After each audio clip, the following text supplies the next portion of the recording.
ABC մեդիայի ուղիղ եթերում լուրերի գլխավոր թողարկումն է, ես Աննա Սարգսյանն եմ, բարի երեկո։ Կարևոր լուրերը նախ համառոտ։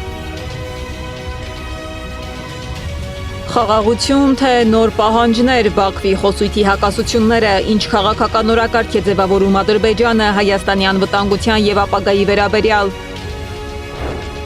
Ինչու են ծանրակշիռ դեմքերը հեռանում կամ հեռացվում պետական համակարգից։ Ռազմականից քաղաքական էքսպանսիա, ինչ է կատարվում Հայաստանի իշխանության ներսում։ Սոցիալական բարեփոխում, թե գնաճի նորալիք, թոշակները բարձրացնում են, գները թանկացնում։ Ինչու են իրավապահները բնակարանից բերման ենթարկել արցախցի կնոջը երեխաների աչքի առաջ։ Ձերբակալել 5 երեխաների ներկայությամբ 3-ը կրկնում է մանկահասակ երեխա, իսկ երեխաներից մեկն ստիպված էր նրա հետ տեղափոխվել ոստիկանության բաժին։ Իրանը սպառնում է նոր և ցավոտ հարվածներ հասցնել ի պատասխան Լարիջանի իսպանության, Իսրայելը խոստանում նշանակալի անակնկալներ բոլոր ճակատներում։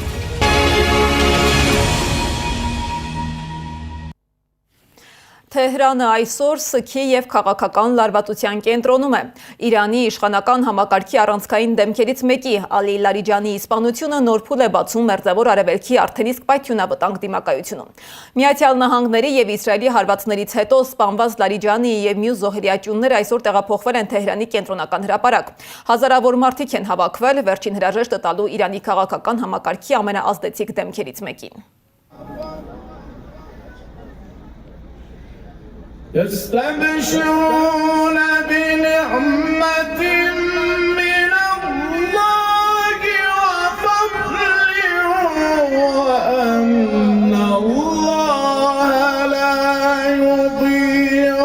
أجر المؤمنين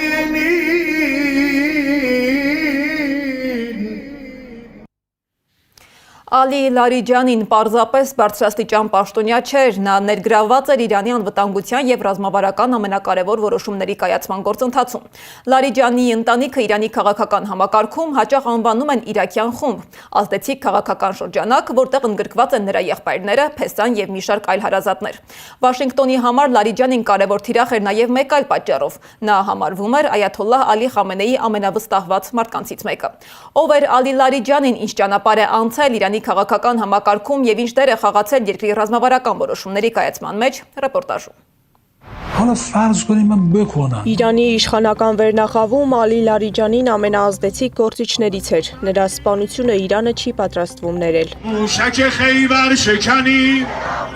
Լարիջանին վերջին ամիսներին փաստացի դարձել էր ճգնաժամային կառավարման կենտրոնական դեմքը, վերահսկում էր նաև միջուկային բանակցությունները,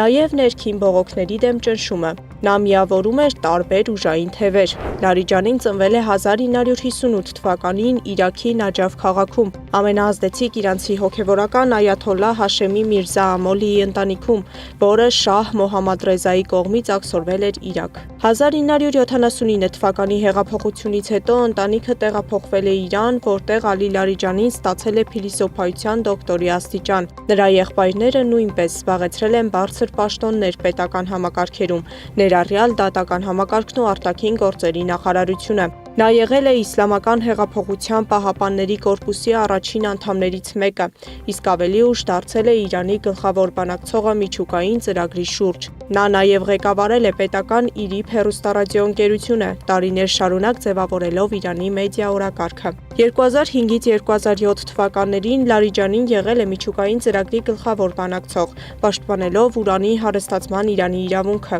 Մի առիթով նա եվրոպական առաջարկները հրաժարվելու միջուկային վառելիքի արտադրությունից համեմատել է մարգարիտը շոկոլադե սալիկի հետ փոխանակելու հետ։ Իրանի փորձագետները նշում էին, որ նա փորձում էր դիվանագիտական ճանապարհով համոզել Արևմուտքին և համարվում էր պետական գործիչ։ 2005 թվականին նա առաջադրվել է նախագահի պաշտոնում, բայց չի հաղթահարել շեմը։ Ավելի ուշ փորձել է մասնակցել նաև 2021 և 24 թվականների ընտրություններին, սակայն երկու անգամ էլ հեռացվել է Պահապանների խորհրդի կողմից։ 2008-ից 2020 թվականներին Լարիջանին զբաղեցրել է խորհրդարանի խոսնակի պաշտոնը, դառնալով հեղափոխական շրջանակի ամենանշանավոր քաղաքական գործիչներից մեկը։ Նրա պաշտոնավարման ընթացքում 2015 թվականին 2 տարվա բարդ բանակցություններից հետո Իրանը 6 համաշխարհային պետությունների հետ կնքեց միջուկային համաձայնագրերը։ 2021 թվականին Խամենեին Լարիջանին նշանակեց Չինաստանի հետ 25-ամյա ռազմավարական համաձայնագրի բանակցող բազմամիլիարդանոց գործարք, որը կարևոր նշանակություն ունի Իրանի երկարաժամկետ տնտեսական ռազմավարության համար։ Իր ամբողջ կարիերայի ընթացքում Լարիջանին զբաղեցրել է բարձր պաշտոններ, առանձնանալով Խամենեիի նկատմամբ հավատարմությամբ և տարբեր մասնակցող խմբավորումների հետ հարաբերություններում պրագմատիկ մոտեցմամբ։ Վերջին ամիսներին նա նաև մի քանի անգամ այցելել է Մոսկվա, քննարկելու անվտանգության հարցեր։ Լարիջանին ներկա էր նաև Օմանում, Միացյալ Նահանգների հետ բանակցություններում։ Լարիջանին, որը 20 տարի առաջ ղեկավարում էր ազգային անվտանգության բարձրագույն խորհուրդը, կրկին վերադարձել է այդ պաշտոնին Իրանի և Իսրայելի միջև 12-օրյա օդային պատերազմից հետո։ Ինչպես մյուս իրանցի պաշտոնյաները, նա հայտարարել է, որ հասկանում է տնտեսական դժվարությունների դեմ բողոքող քաղաքացիների տրամադրությունները, սակայն դատապարտել է ուժայինների դեմ հարձակումները, դրանք վերագրելով Իրանի երդվյալ թշնամի Իսրայելին։ Հունվարի սկզբին, երբ բողոքները տարածվել էին ամբողջ Իրանում, աճել էին Միացյալ Նահանգների հնարավոր ռազմական գործողությունների վերաբերյալ մտահոգությունները, այաթոլլահ Խամենեին դիմել է Լարիջանիին իրավիճակը կայունացնելու խնդրանքով։ Այդ պահից, ըստ իրանական աղբյուրների, Լարիջանին վերցրել է ճգնաժամի կառավարումը։ Լարիջանիի մահը կարող է ազդել ոչ միայն Իրանի ներսում իրավիճակի վրա, այլ նաև տարածաշրջանային զարգացումների՝ Մերձավոր Արևելքից մինչև Հարավային Կովկաս։ Սեդա Գյուրեղյան, Անիա Բաղյան, Աշոտ Բարբարյան, ABC Media։ Իրանում հարվածների շղթան ըստ ամենայնի դեռ չի ավարտվել։ Այսօր Իսրայելի պաշտպանության նախարարը հայտարարել է, որ չեզոքացվել է նաև Իրանի հետախուզության նախարար Էսմայիլ Խաթիբը։ Թեհրանը առայժմ չի հաստատել նախարարի սպանության մասին այս տեղեկությունը, բայց ակնհայտ է, հարվածների թիրախում հենց Իրանի անվտանգության համակարգի վերնախավն է։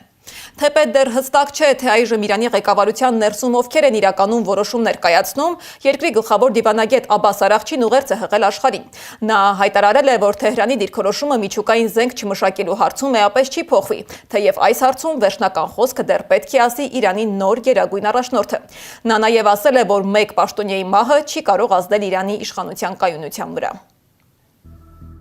Մենք չենք ունեցել որևէ մեկին, որն ավելի կարևոր լիներ, քան հենց առաջնորդը։ Եվ նույնիսկ երբ առաջնորդը նահատակվեց, համակարգը շարունակեց գործել եւ անմիջապես ապահովեց փոխարինողին։ Եթե մեկ ուրիշը նահատակվի, նույնը կլինի։ Եթե երբևէ արտաքին գործերի նախարարը նահատակվի, ի վերջո կգտնվի մեկ ուրիշը, ով կստանձնի այդ պաշտոնը։ Լարիջանի սպանությանն Իրանը պատասխանել է հրթիռներով։ Գիշերը Իսլամական հեղափոխության պահապանների կորպուսը հարվածներ է հասցրել Թել Ավիվին։ Կան զոհեր եւ տասնյակ վիրավորներ։ Իսրայելի առողջապահության նախարարության տվյալներով միայն վերջին 24 ժամում վիրավորվել է մոտ 200 մարդ։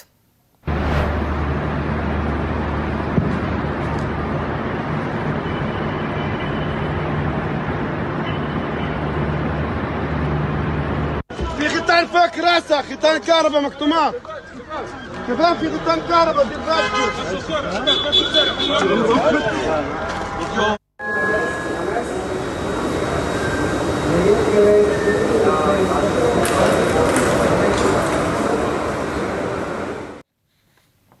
Իրանի բանակի գլխավոր շտաբի պետը սպառնում է, որ սա դեռ վերջը չէ։ Նրա խոսքով հաջորդ հարվածները լինելու են նոր եւ ցավոտ։ Հարվածների աշխարհագրությունն արդեն ընդլայնվում է։ Իրանը թիրախ է դարձրել նաեւ ծոցի մի շարք երկրներում գտնվող օբյեկտներ, իսկ Բաղդադում հարվածի տակ է հայտնվել Միացյալ Նահանգների դեսպանատունը։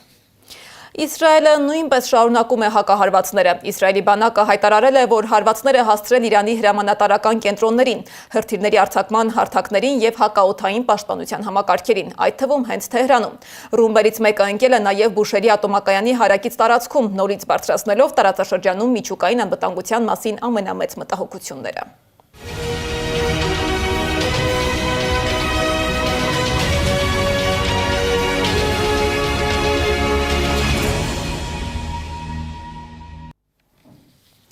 Պաշտոնական Երևանը շարունակում է մշակել սահմանադրության նոր տեքստը։ Արդարադատության նախարար Սրփուհի Գալյանը հայտարարել է, որ սահմանադրության տեքստը նախագծի տեսքով լինելու է հրապարակային, այդ թվում հրապարակային է լինելու ներածությունը, եւ հանրությունը կարողանալու է տեսնել, թե ինչ է այնտեղ գրված։ Նախարարը ԶԼՄ ներկայացուցիչներին հրավիրեց մասնակցելու սահմանադրական բարեփոխումների խորհրդի նիստերին։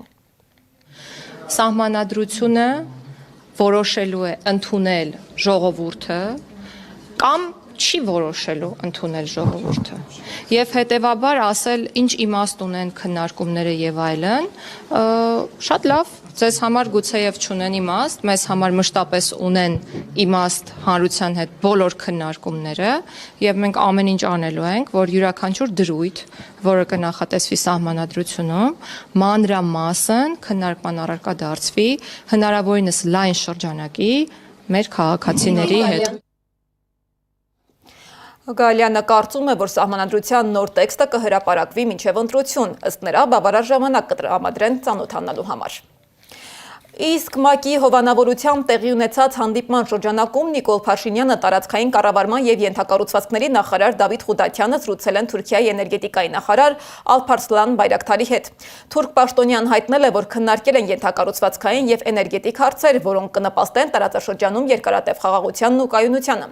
Անդրադարձել են գործակցության ոլորտներին, հիմնականում էլեկտրաէներգիայի փոխկապակցվածությանը, ատոմային էներգիային եւ բնական գազին։ Զուգահեռ տարածաշրջանում շարունակվում է սեփական պատմության համար պայքարը։ Բաքուն շարունակում է պատմություն հորինել իր գրեթե 100-ամյա գոյության մասին։ Հերթական սեմինարն է կազմակերպվել ու փորձել են նորովի մեկնաբանել հայերի պատմությունն ու պետականության ձևավորումը։ Մեծ կոչել ազգայնամոլներ։ Մասնագետները վերլուծում են Բաքվի քայլերը, պարզաբանում Ադրբեջանում կազմակերպվող սեմինարները ոչ թե պարզապես գիտական քննարկումներ են, այլ քաղաքական ուղերձների ձևավորման հարթակներ, որոնց նպատակն է ազդեցություն ունենալ ապագա զարգացումների վրա։ Իսկ երբ պատմական նարատիվները օգտագործվում են քաղաքական օրակարգ ձևավորելու համար, դա կարող է վերածվել ոչ միայն գաղափարական պայքարի, այլ նաև նոր պահանջների եւ հավակնությունների հիմքի։ Մանրամասները գիտի Անահիտ Սարգսյանը։ Հայկական ազգայնականության ձևավորման փուլերը։ Հենց այս թեման է դարձել Բաքվում կազմակերպված հերթական գիտական սեմինարի առանցքը։ Նպատակային է ցույց տալու հայ կերպարը որպես, ասպես ասած, նոր ֆաշիզմի տեսանկյունից։ Սա ադրբեջանական մեկնաբանությունն է, երբ որ ուսումնասիրում ենք իրենց դասագրքերը, ուսումնասիրում ենք նման սեմինարների արդյունքում հրապարակած նյութերը, այնտեղ հայի կերպարը ներկայացնում են որպես զավթիչի, որի փոր օտար հողեր են նվաճել։ Քննարկումների հիմքում հատկապես 20-րդ դարաշրջանի իրադարձություններն են, մասնավորապես 1918 թվականը եւ Հայաստանի առաջին հանրապետության ձևավորումը։ Ադրբեջանական կողմը փորձում է այն ներկայացնել իբրև ադրբեջանական տարածքների վրա ստեղծված պետություն, առաջ տանելով նաև հայերի եկվոր լինելու թեզը, այն հասցնելով մինչև 19-րդ դար։ 1820 թվական, 28 թվական եւ 1800-ական թվականները պատահական ընտրված չեն։ Գիտենք, որ այս ժամանակահատվածում, երբ որ Գյուլիստանի պայմանագիր, այնուհետև Թուրքմենչայի պայմանագիրը երբ որ ստորագրվեց, որոշակի վերաբնակեցման քաղաքականություն նաև իրականացվեց։ Մինչդեռ պատմաբանները հիշեցնում են, ցարական Ռուսաստանի վերաբնակեցման քաղաքականությունը պայմանավորված էր տարածաշրջանում իր ռազմաքաղաքական դիրքերը ամրապնդելու նպատակով։ Դա ներկայացնել որպես հայերի եկվորության ապացույց որևէ գիտական հիմք չունի։ Սա ընդհանրապես քոչվոր ցեղին, ով որ սեփական ինքնություն չունի, սեփական պատմություն չունի, սեփական ընդ որում տարածք չունի, յուրահատուկ մեխանիզմ է յուրացնելու եւ հետագայում նաեւ ոչնչացնելու տարածաշրջանի բնիկ ժողովուրդների ստեղծած արժեքները։ Իսկ ինչու է այս փուլում կրկին ակտիվացվում հայկական ազգայնականության թեման։ Այդ պետության կայացման եւ ապագայի համար ցանկացած հայկական բան դա վտանգ է, ռիսկ է եւ ոչնչացման ենթակա է։ Դա լինի հայ առաքելական եկեղեցին, դա լինի հայկական ինքնագիտակցությունը, դա լինի ազգային որևէ ինքնության դրսևորում։ Փորձագետների համոզմամբ իրական խաղաղության մասին խոսել հնարավոր կլիներ միայն հստակ պայմանների դեպքում։ Եթե վերականգնվեր Արցախի նախապատերազմյան ստատուս քվոն, առանց նախապայմանների վերադարձվեին Բաքվում պահվող հայկերիները եւ ադրբեջանական զինված ուժերը դուրս բերվեին Հայաստանի սուվերեն տարածքից, Գորիս-Սկապան ճանապարհի անցակետից մինչև օկուպացված հատվածներ։ Բազմաթիվ նախապայմաններով Ադրբեջանը ասում է այո, պատրաստ են խաղաղության, բայց իսկ ներքին լսարանում պատերազմից հետո որևէ կերպ ոչ հայատյացության մակարդակն է ինչել հակառակը միայն սրվել է, ոչ հակահայկական քարոզչությունն է քչացել, ոչ էլ սպառնալիքները այդ թվում երկրի առաջին դեմքերի կողմից շարունակաբար ներքին աուդիտորիային պատրաստում են իհարկե լրիվ այլ սցենարի։ Ադրբեջանի պաշտոնական խոսույթում խաղաղության մասին հայտարարությունները հաճախ ուղեկցվում են լրիվ հակառակ բովանդակությամբ ձևակերպումներով։ Թրիփը ներկայացվում է որպես Զանգեզուրի միջանցք, Հայաստանը արևմտյան Ադրբեջան, իսկ խաղաղությունը որպես հայոց պետականության վերացման ճանապարհ, շեշտում է Կովկասագետը։ Մի երկիր, որը Չակերտյալ ասաց, որը ունի մանկական բակային խաղ, որի անունը հայերի ցեղասպանություն է, եւ որը բակային խաղի մակարդակից վերահասվել տարբեր ուսումնական հաստատություններում կիրառվող ծրագրի բաղադրիչ, ինքը խաղաղության օրակարգ եւ չի կարող ունենալ եւ իրենք տարածաշրջանն ընդհանրապես տեսնում են առանց հայկական պետականության։ Արևմտյան Ադրբեջան եզրույթը եւ այն տարածող կազմակերպությունների գործունեությունը փորձագետների համոզմամբ փաստում են մեկ պարզ իրականություն։ Ադրբեջանը շարունակում է տարածքային հավակնություններ ներկայացնել Հայաստանի նկատմամբ։ Եվ հենց այս պատճառով, ասում են մասնագետները, կարևոր է չփայփայել սին սպասումներ։ Դա չի նշանակում, թե Հայաստանը խաղաղություն չի ցանկանում, պարզապես նշանակում է պետք է մնալ զգոն։ Անահիտ Սարգսյան, Մհեր Դավթյան, Նոնա Գևորգյան, ABC Media։ Բայց տարածաշրջանում պայքարը միայն պատմության շուրջ չէ, քաղաքական ու ինստիտուցիոնալ փոփոխություններն են տեղի ունենում նաև Հայաստանի ներսում։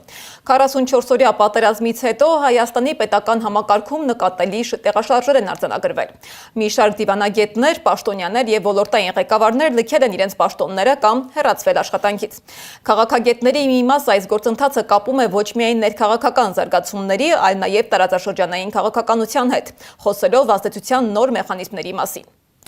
Ինչ է տեղի ունենում իրականում եւ ինչպես են այս գործընթացները մեկնաբանում փորձագետները, Անիա Բաղյանն է ներկայացնում։ Պատերազմն Արցախին հիշատակելը դա աղոթք է, ոչ թե ռազմիկոչ։ Տասնյակ գործիչներ հեռացել են պետական համակարգից Արցախի վերաբերյալ գործող իշխանության վարած քաղաքականության պատճառով։ Քաղաքները դժգույն ու դժբախտ կոչվելու պատճառով։ Դժբախտ, դժգույն քաղաքեր, մեզ պետք էր Շուշին։ Հայաստանի արտգործնախարարի նախկին խորհրդական հատուկ հանձնարարություններով դեսպան Կարեն Միրզոյանը համակարգից հեռացողներից էր։ Բազմաթիվ դիվանագետներ են այս շրջանում ավելի ուշ շրջանում դուրս եկել իրենց դիմումի համաձայն գործից, հենց նույն պատճառաբանությամբ այստեղ խնդիրը միայն Արցախ չէ, դժգոհությունը, անհամաձայնությունը կապված էր արտաքին քաղաքականության հարցերի ողջ բլոկի հետ, այսինքն ընդհանուր արտաքին քաղաքականությունը իմ եւ իմ ընկերների դիտարկմամբ ուղղակի ոչ թե սպասարկում էր ազգային շահը, այլ գնում էր ընդդեմ ազգային շահի։ 44-օրյա պատերազմից հետո հեռացողների շարքում էին Արա Այվազյանը, Վահագն Մելիքյանը, Արտակ Ապիտոնյանը, Ավետ Ադոնցը, Գագիկ Ղալաչյանն ու մի շարք երիտասարդ դիվանագետներ։ Ոչ միայն հեռանում, հեռացվում են։ Ամենաթարմ օրինակը Ցեղասպանության ինստիտուտ թանգարանի նախկին տնօրեն Էդիտա Գզոյանի հեռացումն էր։ Ես խնդրել եմ, որ նա հրաժարականի դիմում գրի։ Ինչու է Փաշինյանը շարունակում Արցախի դեմ պայքարը։ Ինչ քաղաքականություն է սա։ Այս հարցի պատասխանը 20-րդ դարավերջին տվել է ամերիկացի քաղաքագետ Ռոբերտ Գիլպին իր «Պատերազմ եւ փոփոխություն» վերլուծական գրքում։ Վերլուծականում քննարկվում է ռազմական, քաղաքական, տնտեսական էքսպանսիայի տեսությունը։ 2020 թվականի 44-օրյա պատերազմն ու Արցախի բռնի հայաթափումը Թուրքիայի եւ Ադրբեջանի նախաձեռնած ռազմական էքսպանսիան էր։ Այսինքն, պետությունը ռազմական միջոցներով ընդլայնել է իր տարածքը։ Հիմա Փաշինյանի վարքը տեղավորվում է քաղաքական էքսպանսիայի ենթարկվողի տրամաբանության մեջ, նշում է քաղաքագետ Արսեն Գասպարյանը։ Եթե դու պատերազմ ես պարտվում ու պատերազմը հաղթողի հետ շարունակում է բանակցել այն քաղաքական ուժը, որը պատերազմը պարտվել է, Քաղաքական էքսպանսիայի տարերը, լինի դա թե Արցախի անվանման հետ կապված կամ Արցախի բնակչության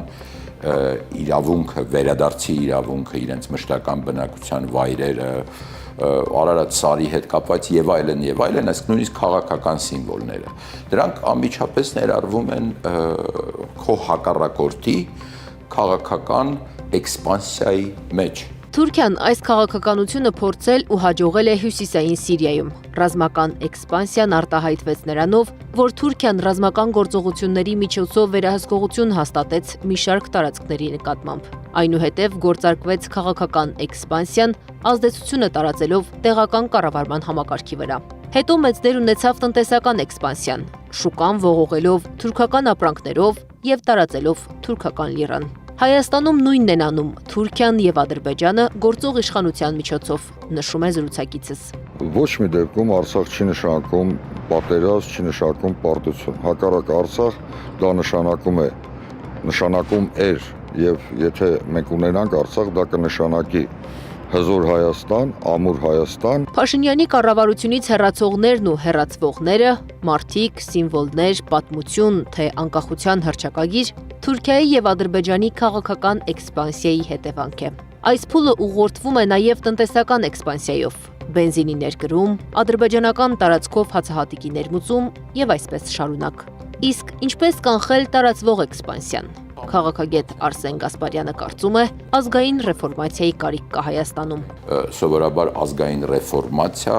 հասարակական հարաբերություններում անում է ընտրախավը, ինտելեկտուալ ընտրախավը։ Հիմա թե այս փուլում հայ ժողովրդի մոտ առաջ կգա այդ ինտելեկտուալ ընտրախավը, որը սովորաբար մի քայլ առաջ է տեսնում մնացածից եւ կկարողանա կազմակերպել այդ ազգային ռեֆորմացիան եւ որ առնչություն ունենա բոլոր ոլորտներին, դա ժամանակի հարց է։ Այդ հնարավորությունը ընձեռվել է Հայաստանին, որը կարող են արտահայտել համապետական ընտրության արդյունքներով։ Անի Աբաղյան, Տարոն Ղանդիլյան, Մհեր Դավթյան, Աշոտ Բարբարյան, ABC Media։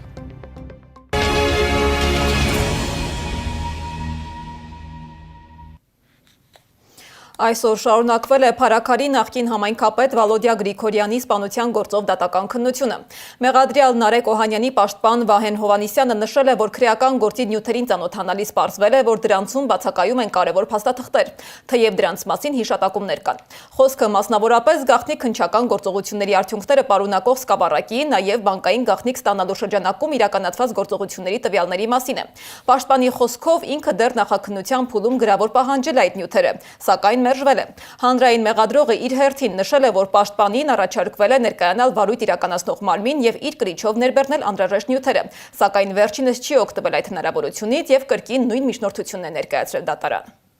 Հիմա ես իմ միջնորդությամբ իրավական պահանջ եմ ներկայացրել քրեական դատավարության օրենսգրքի 21-րդ հոդվածի 3-րդ մասի վկայակոչմամբ, որպեսզի դատարանը աջակցի պաշտպանական կողմին ձեռք բերելու հիշյալ ապացույցների միջնորդության վկայակոչված, հաշվի առնելով այն հանգամանքը, որ հիշյալ դատավարական նորմը գործում է այն ժամանակ, երբ նորմի տրամաբանությունը դա է հիշում, որ կողմը ձեռնարկել է հնարավոր բոլոր միջոցները ապացույցներ ձեռք բերելու ուղղությամբ, սակայն իր կամքից անկախ հանգամանքներով արդյունքի չի հասել։ Հիշեցնեմ, որ գործով անցնում են 20-ամյա Գևորգ Հարությունյանը եւ Նարեկ Օհանյանը։ Փարաքարի նախկին համայնքապետ Վալոդիա Գրիգորյանին սպանել են 2025 թվականի սեպտեմբերի 23-ին Մերձավանում իր տան մոտ։ Նույն միջադեպի ժամանակ սպանվել էր նաեւ քրեական ոստիկանության ծառայող Կարեն Աբրահամյանը։ Դատարանը սահմանափակել է Արագածոտնի թեմի առաջնորդ Մկրտիչ եպիսկոպոս Պրոշյանի շփումը թեմի հոգեբրականների հետ։ Բյուրականի Սուրբ Հովանես եկեղեցու քահանա Տեր Վրթանես Բաղալյանը գործընկերոջս հայտնել է, որ սահմանափակել են նաև Սրբազանի այցելությունները թեմի եկեղեցիներ եւ առաջնորդարան։ Հիշեցնեմ, որ Սրբազանը գտնվում է տնային կալանքի տակ։ Եվ նոր հաճնում տեղի ունեցած միջադեպի մասին։ Իրավապահները բնակարանից բերման են ենթարկել արցախցի զոհված զինծառայողի քրոջը։ Փաստաբան Ռոման Երիցյանը հայտնել է, որ կնոջը ձերբակալել են սեփական բնակարանից 5 երեխաների աչքի առաջ։ Արցախցի զոհված զինծառայողի քրոջը 5 երեխաների, որից 3-ը մանկահասակ երեխաներ, նրանց այդ երեխաների ներկայությամբ նոր հաճնի իր բնակավայրից մի քանի ոստիկաններ ձերբակալել եւ տեղափոխել են Դիլիջանի քնչական բաժին զուտ այն բանի համար, որ նա Facebook-յան հարթակում Նիկոլ Փաշինյանի հասցեին բռնության կոչ է արել մեկնաբանություններում։ Ինչ որ եթերի տակ մեկնաբանություններում Նիկոլ Փաշինյանի հասցեին բռնության կոչ է կատարել։ Կրկնում եմ, զոհված զինծառայողի քրոջը, Արցախի տարհանված անուն ազգանունը հիմա չեմ նշի, անձին ձերբակալել 5 երեխաների ներկայությամբ 3-ը կրկնում եմ մանկահասակ երեխա, իսկ երեխաներից մեկն էլ ստիպված էր նրա հետ տեղափոխվել ոստիկանության բաժին, տարիքով փոքր, անընդհատ լացում էր եւ այլն։ Ձերբակալել եւ տեղափոխել են քնչական բաժին։ Իմ գործընկեր Սեդա Կյուրեղյանն է այցելել այդ ընտանիք, պարզել միջադեպի մանրամասները։ Ռեպորտաժը դեռ պատրաստ չէ, մինչ այդ լսենք ինչ է պատմում գործընկերս հենց դեպքի վայրից։ Այժմ մենք գտնվում ենք Նորհաճնում, որտեղ քիչ առաջ զրուցել ենք Արցախից բռնի տեղահանված ընտանիքի հետ։ Ընտանիքի մայրը Գայանեն մեծ հետ զրույցում ասաց, որ 3 ուշ գիշերին ժամը 1-ին մոտ ոստիկանությունը մտել է իրենց բնակարան եւ տեղեկացրել, որ իրեն Նորհաճնից տեղափոխում են Դիլիջանի բաժին։ 2 անչափահաս երեխաների հետ է Գայանեն տեղափոխվել Դիլիջան եւ հարցաքննության ընթացքում է միայն իմացել, որ իրեն ձերբակալել են Facebook-ում 1 տարի առաջ գրած մեկնաբանության պատճառով, որի համար 1 տարի շարունակ նա հետախուզության տակ է եղել։ Այժմ ընտանիքը շտապում է Դիլիջան երկրորդ հարցաքննությանը։ Գրեթե նույն պատճառով քրեական վարույթ է նախաձեռնվել հրապարակ օրաթերթի խմբագիր Արմինե Օհանյանի նկատմամբ։ Նրան վկայի կարգավիճակով են հրավիրել քննչական կոմիտե։ Արմինե Օհանյանը գործընկերոջս հայտնել է, որ քրեական վարույթ նախաձեռնելու հիմքը եղել է 2024 թվականի տարեվերջին հրապարակած խմբագրական նյութը։ Չորրորդ իշխանությունը Հայաստանի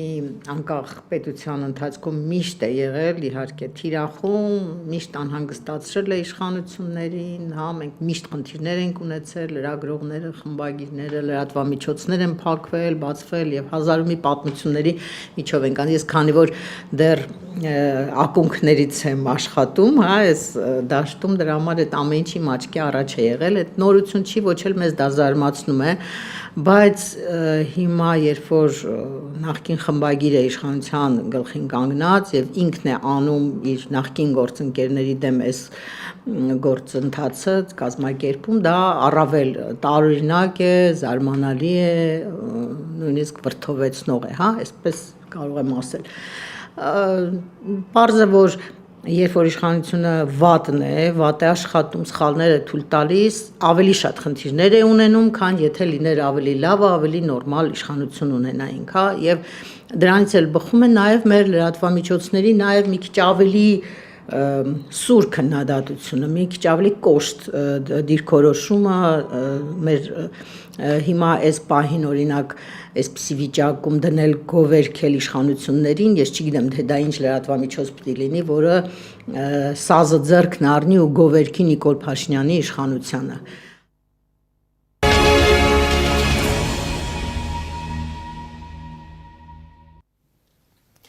Հայաստանում վերջին շրջանում նկատվող թանկացումները նոր քննարկումների պատճառ են դարձել։ Պաշտոնյաները խոսում են տնտեսության կայուն վիճակի մասին, իսկ տնտեսագետները զգուշացնում սպասվող նոր գնաճի մասին։ Ինչ է սպասվում առաջիկայում, ինչու են թանկանում գրեթե բոլոր ապրանքները եւ ինչու են փորձագետները խոսում փակ տնտեսական շրջանի մասին, Սեդա Մակարյանն է ներկայացնում։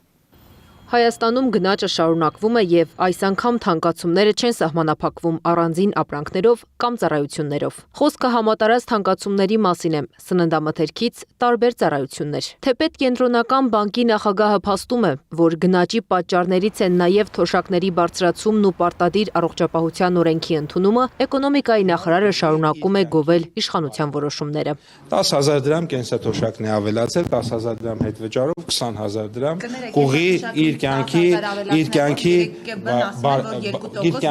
բարելավմանը։ Կենսաթոշակի թանկացումից հետո մինչև 2% գնաճ է կանխատեսում կենտրոնական բանկը։ Թոշակների բարձրացումը ներկայացվում է որպես սոցիալական աջակցություն, սակայն տնտեսագետները նշում են, այն նաև մեծացնում է պահանջարկը, ինչն իր հերթին բերում է գների բարձրացման։ Արդյունքում առաջանում է փակ շրջան։ Մի կողմից բարձրացնում են թոշակները, մյուս կողմից նույն չափով կամ նույնիսկ ավելի արագ աճում են գները։ Եվ վերջնական հաշվարկում քաղաքացին իրական շահ գրեթե չի ունենում։ Նշանակում է, որ մարդկանց այդ սպառողական զամբյուղի մեջ տեղի է ունենում որոշակի վերաբաշխումներ։ Նրանք մարդիկ ստիպված են լինելու իրենց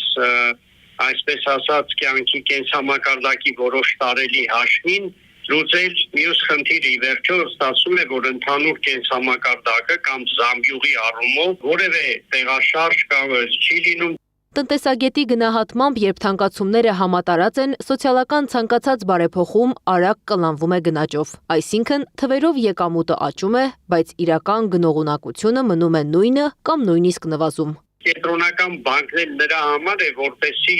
այսպես ասած, հակազդի այդ զարգացումների նեգատիվ, չէ՞ որ գների կայունության ֆունկցիան կենտրոնական բանկին է։ Կենտրոնական բանկը ունի բազմաթիվ լծակներ եւ դրամական եւ ինստիտուցիոնալ բնույթի, նկատի ունեմ նորմատիվային կարգավորումները, որպեսզի թույլ չտա նման նեգատիվ բացասական զարգացումներ։ Այս ֆոնին պարտադիր առողջապահական ապահովագրության ներդրումը եւս դիտարկվում է որպես լրացուցիչ ճնշում։ Նոր վճարների համակարգը կարող է կրկին արտացոլվել շուկայի վրա, խորացնելով արդեն ձևավորված գնաճային միջավայրը, որ այս գործոնը եւս կարող է նպաստել գնաճին, երեկ հայտարարել է Կենտրոնական բանկի նախագահ Մարտին Գալստյանը։ Մենք չենք ասում, որ ինքը չի ունենալու բացարձակ տենց հայտարարություն, ես կարծում եմ մենք չենք արել, որ առողջապահական ապահովագրության ներդրումը ընդհանրապես գնաճի չի բերել։ Մենք ասել ենք բարձր գնաճային զարգացումների ռիսկը մենք կանխատեսում ենք, որ ցածր է, այսինքն այն, որ կարա հանգեցնի բարձր գնաճի, մենք էլի կանխատեսում ենք, որ այդպես պիտի չլինի։ Այսպիսով առաջանում է հակասական պատկեր։ Սոցիալական բարեփոխումները ներկայացվում են որպես աջակցություն քաղաքացիներին, սակայն համատարած գնաճի պայմաններում դրանց արդյունավետությունը հարցականի տակ է դրվում։ Երբ թանկանում է ամեն ինչ, բարձրացված թոշակն այլևս չի դառնում իրական օգնություն, այլ պարզապես թվերի տեսքով մանիպուլյացիա։ Միաժամանակ Կենտրոնական բանկը կանխատեսում է եւս 1.2-ից 1.7% գնաճ, պայմանավորված Մերձավոր Արևելքում ռազմական լարվածությամբ։ Ըստ Գալստյանի, դրա հիմնական պատճառներն են նավթի գների հնարավոր աճը, ներմուծման այլընտրանքային ճանապարհների օգտագործման հետևանքով ծախսերի ավելացումը, նաև Իրանից ներկրվող որոշ պարենային ապրանքների փոխարինման անհրաժեշտությունը։ Հավելյալ այն գնաճային ճնշումները, որի մասին խոսում էր Կենտրոնական բանկի նախագահը, ոչ միայն կապված կենսաթոշակների բարձրացման եւ առողջության համապարփակ ապահովագրության համակարգի ներդրման հետ, այլ նաև Մերձավոր Արևելքի, Միջին Արևելքի այդ իրանական պատերազմի հետ կապված զարգացումների հետ։ Հայաստանում գնաճի շարունակականության, սպառողական նվազագույն զամբյուղի եւ նվազագույն աշխատավարձի ահռելի տարբերության ֆոնին նախարար Պապոյանը վստահեցնում է, ինքը սխալներ չունի, էկոնոմիկայի ոլորտն էլ Հայաստանում լավ վիճակում է։ Էկոնոմիկան շատ լավ վիճակում է, էկոնոմիկան 7.2% տնտեսական աճ աշխարհի մատների վրա հաշված երկրներում կա։ Փոխանակ հպարտանակ թե ինչ արդյունքներ ունեն։ Վերջին 2 ամիսների ընթացքում Հայաստանում արձանագրվել է շուրջ 3% պլյուս-մինուս 1.5% գնաճ։ Մերձավոր Արևելքում ստեղծված լարված վիճակն էլ իր հերթին կարող է նոր ազդեցություն ունենալ Հայաստանի տնտեսության եւ բնակչության կյանքի որակի վրա։ Մասնագետներն ասում են, այս ռիսկերի ազդեցությունը հնարավոր է մեղմել, եթե կառավարության եւ Կենտրոնական բանկի քաղաքականությունը լինի ավելի համակարգված ու փոխկապակցված։ Անի Աբաղյան, Սեդա Մակարյան, Գեգամ Ղազարյան, ABC Media։ Այս ժամի համար առանձնացրել էինք այսքանը, շարունակեք հետևել մեր հրապարակումներին, բայց չթողնելու համար ամենակարևոր ու թարմ լուրերը։ ABC լուրերի հաջորդ թողարկումը ժամը 21-ին է։